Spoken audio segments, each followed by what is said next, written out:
All right, so here's video 3. I asked you at the end of video 2 to try multiplying out these two matrices.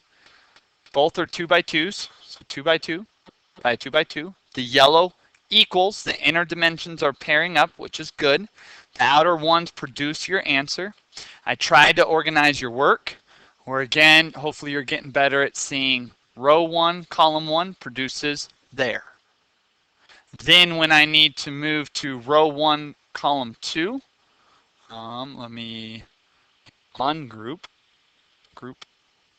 ungroup. All right, let's try this again. Row 1, column 2 would land me here. Row 2, column 1 gets me here. Row 2, column 1 gets me there. And row 2, column 2 will get me there. That might have been the best way to organize the color coding for the entire 3 sets of videos, and I just came up with it now. When you do that and simplify, you get 1 on the diagonals and 0s elsewhere. Remember, that's your identity matrix. And I promise you, if you switch the order, and I've been very weary with you about switching order of matrices. When you switch the order, normally your answer is different, or you can't do it because the dimensions don't match up.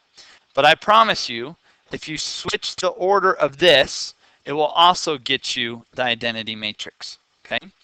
So if you get the identity one way, you will get the identity the other way as well. Okay? So that is a promise. If AB equals BA, then it equals I. And you might go, wait a second, what's I? I is it stands for identity matrix. Identity matrix. Okay. So far we had a case where we did, I'll call it like this. AB equaled something, and BA equaled something else, something different. We had that case of the 2 by 2s. This was a 2 by 2 times a 2 by 2. Okay, then those aren't buddies. We had the one where it was like, we'll say A was a 3 by 2, and B was a 2 by 2. If you have something like this, this will get you an answer. Its answer will be a 3 by 2.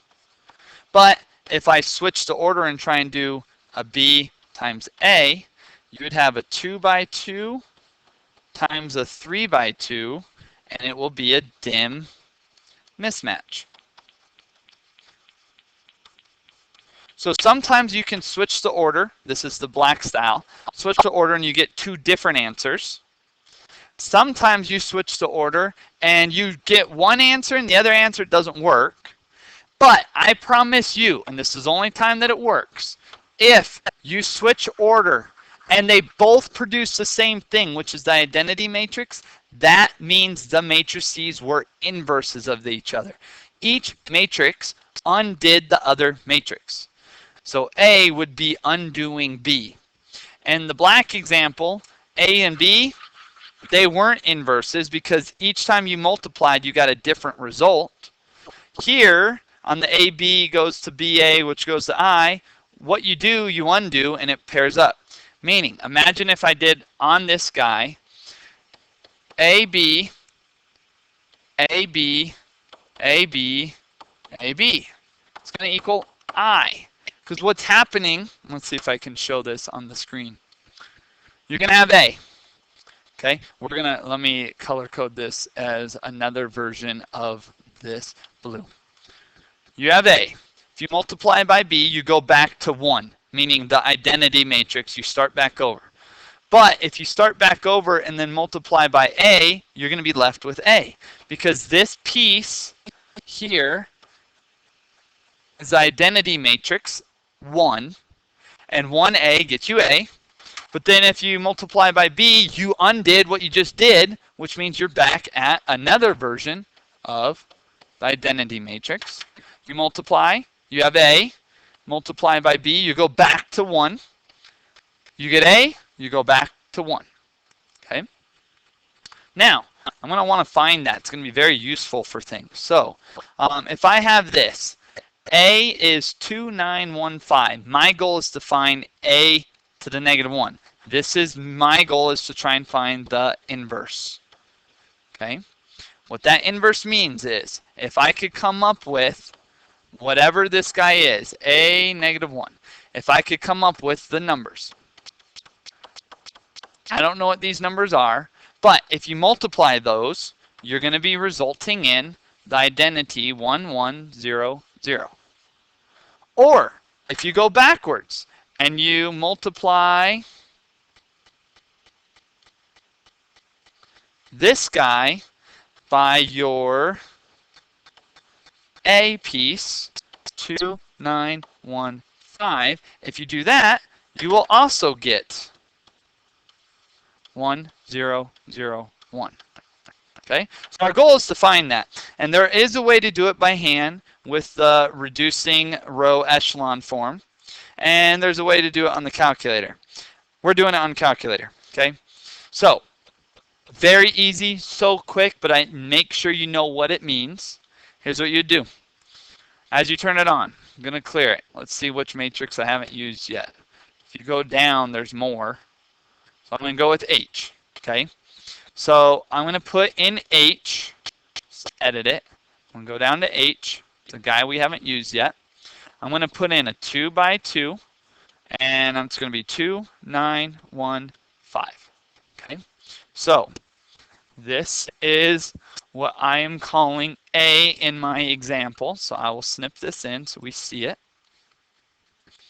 Okay. So I throw that in there. Okay. He's my A basically. And all you do is you go clear out. You pick that matrix. And you do the symbol I have written up here on the board. It's a -1. Okay. I have it. Okay. So that there is my inverse guy. So all you do is that, and it creates your inverse guy. And how I know I'm right is if you multiply, let's go with, if we multiply matrix H by his inverse, you're going to get 1, 1 on the diagonal. And if you do it the other way, the inverse times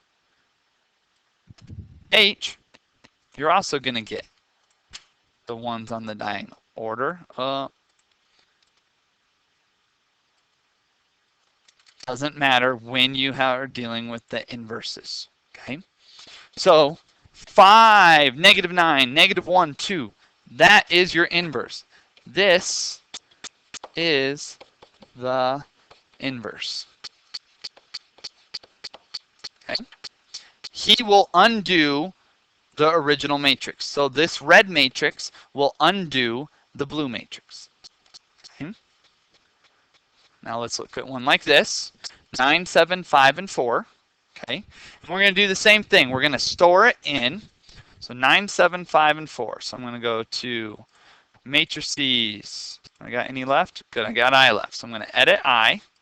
Oh, I don't want to edit I. Why do I not want to edit I? I kind of wish they never started us with I.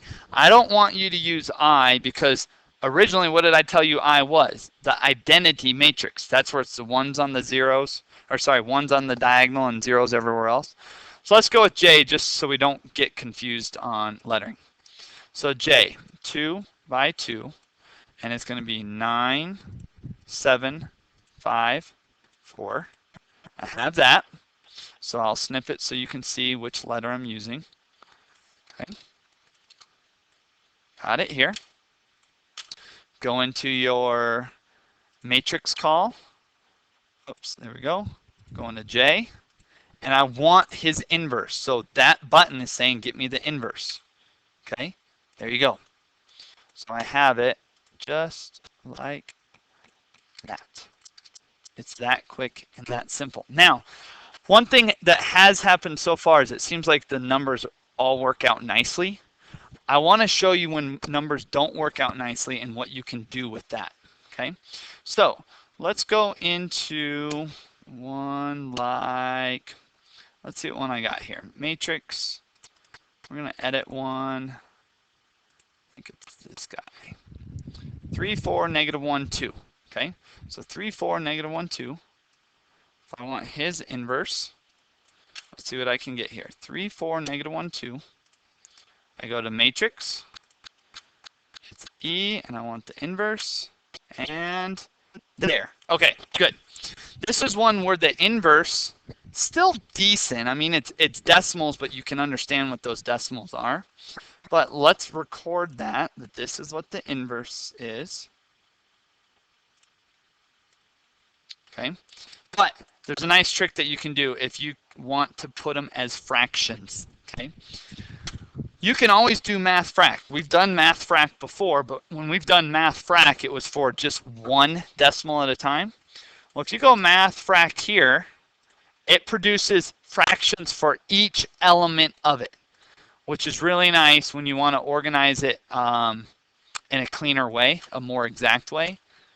So when I do that, there we are. Now this one wasn't too bad with the 0.2, 0.1, negative 0.4, 0.3, but imagine if you had like 0.33333333333. It would look ugly. Well, that's 1/3. Okay, or if you have some random decimal thing, you can always have it convert into its fractional form. Okay, so there's the assignment. Okay, I apologize for being gone, but I'm pumped that I'm gone because it's a great family reunion up in the mountains. Okay, I'll be back tomorrow. We will do rehashing review stuff, bring tons of questions, and we'll be getting ready for the test. Have a good night, guys.